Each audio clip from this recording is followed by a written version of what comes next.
那個 Lakeside 的 MRT 最近出來都有那個好像夜市一樣，然後有一些台灣的食物。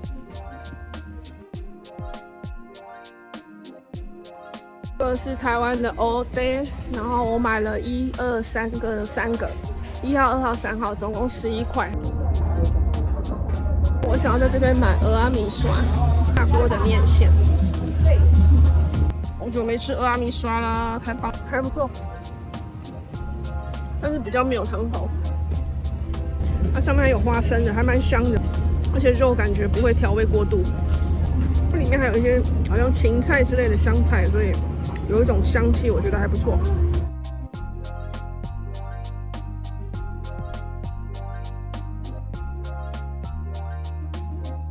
然後叫了一個牛肉刀烧麵，8塊錢，然後再加一個小菜2塊錢。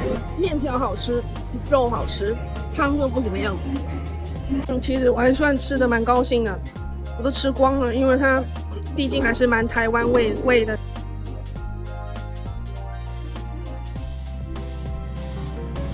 好像中世紀古堡的感覺。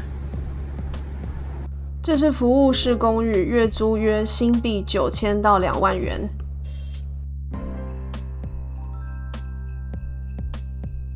它是個老豪宅，建於1996年，大約有200多戶。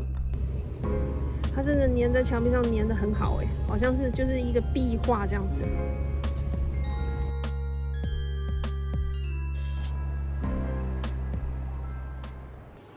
阿啾咖啡店，麵包好吃。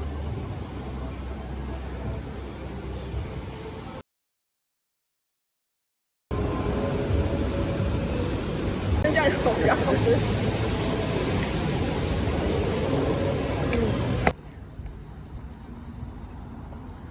这走进来就很多芬多精，很涼爽。它跟一般公雞不一樣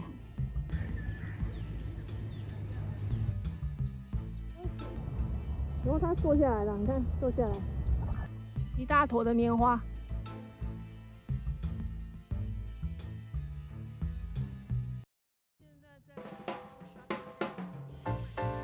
是很健康的烤魚跟生菜，牛排跟薯條，這個是麵包。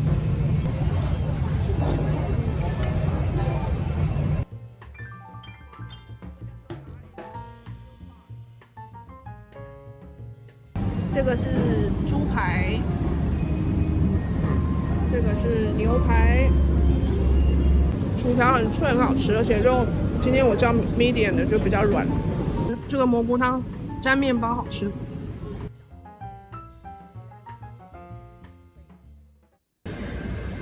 這邊有很多小商店，賣各種電器的，或者是行李箱的。或者是衣服的，很有印度味哈。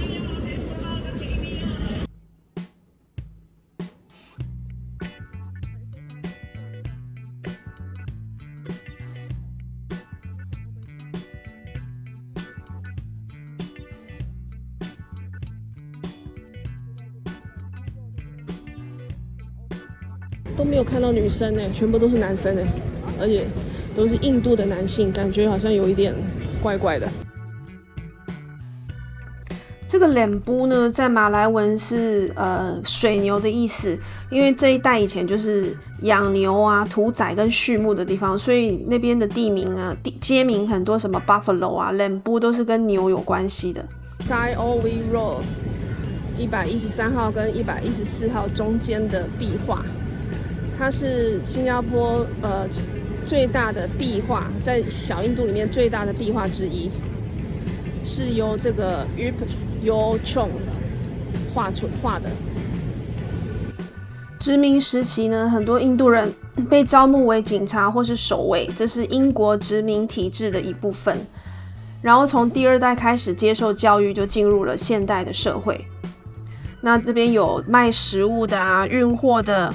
還有苦工，就是還原那個移民生活的那個日常，所以這個地方是移民一點一滴建立起來的。那很有意思的是，這個空地過去是勞工移民，那現在還是勞工移民，所以這其實是一個活的歷史。葉耀宗是新加坡著名的歷史敘事型壁畫家，他常常用繪畫把舊的新加坡講出來。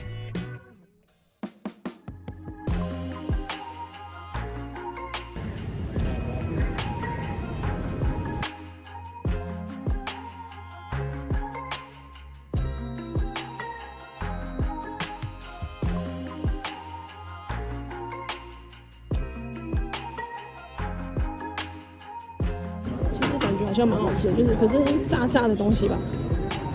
這應該就是那種一盤有米、有生菜，然後有炸雞或炸魚，有時候會有馬鈴薯或蔬菜，全部混在一起吃的，就是很方便移工，就是隨站隨吃的東西。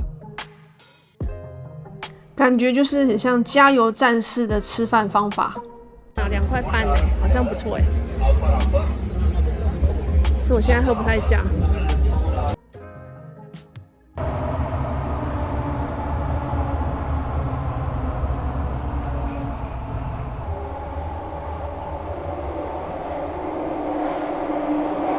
我今天第一次注意到这个 Tang Plaza 上面還有一個很高的建築，而且它的屋頂上面紅色的屋頂還挺醒目、挺特別的。原來它就是新加坡萬豪登嘉廣場酒店，然後那個屋頂呢是八角形的皇宮屋頂，象徵權威與地位。這裡是 ION， 美麗的建築。ION 其實是粒子的意思，那它就象徵着能量，所以這邊是一種未來感，就是要讓人家覺得它是能夠吸引消費，能夠帶動國際資本流動。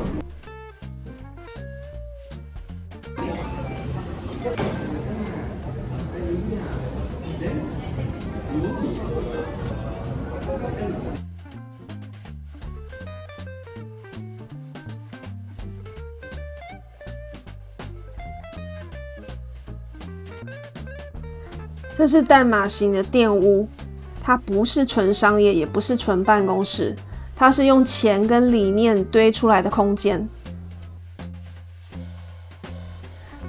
這很少見，因為地點太貴了。可是因為它背後是國家級的投資機構，所以它可以在最貴的烏節路的地段做一個不賺錢的事情。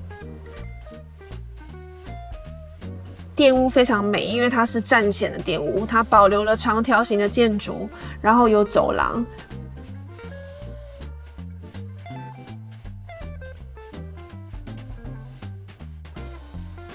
這是一個刻意留出來的空間，讓人休息、做活動、看展覽以及社區互動。所以我說這個地方是讓我很放鬆的一個在市區的一個客廳。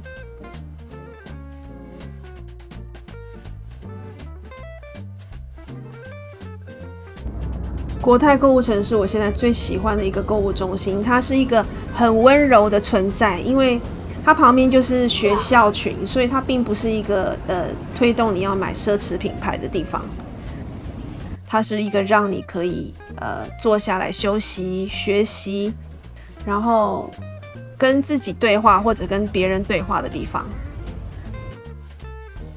謝謝你跟我今天在新加坡探索這邊的文化與生活，希望下次有機會再一起同行咯。